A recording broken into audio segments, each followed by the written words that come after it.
সুপ্রিয় দর্শক শ্রোতা, আমি হচ্ছে মোহাম্মদ জাফর জুয়ারদার, কোথাকাটি সাংবাদিক। তো আমরা এসেছি আজকে আমাদের গাইবান্ধা জেলার সুন্দর একটা পাথরময় সুন্দর একটা ভিউয়ের জায়গায়। তো আমাদের গ্রামের পরিবেশ অতি চমৎকার পরিবেশ। তো আপনারা আসবেন, গাইবান্ধায় দাওয়াত রইল আপনাদের। প্রবাসী ভাইয়েরা আসলে এই রকম সৌন্দর্য ভিউ আপনারা মিস করতেছেন। তো আপনারা কি কারণে মিস করছেন এটাও আমরা জানি। আসলে আপনারা ফ্যামিলিগত চাপের ভিতরে আপনারা প্রবাসে আছেন, এইরকম গ্রামের সৌন্দর্য ভিউ আপনারা উপভোগ করতে পারছেন না।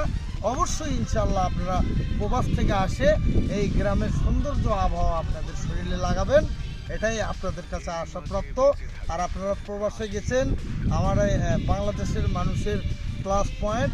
তো আপনারা আরও যাবেন, আরও থাকেন, এই আশা এই কামনা নিয়ে আপনাদের মাঝে আমি জাফর জুয়ারদার। অবশ্যই ভিডিও দেখবেন, ভালো লাগলে আপনাদের আমাকে সাপোর্ট করবেন। ধন্যবাদ।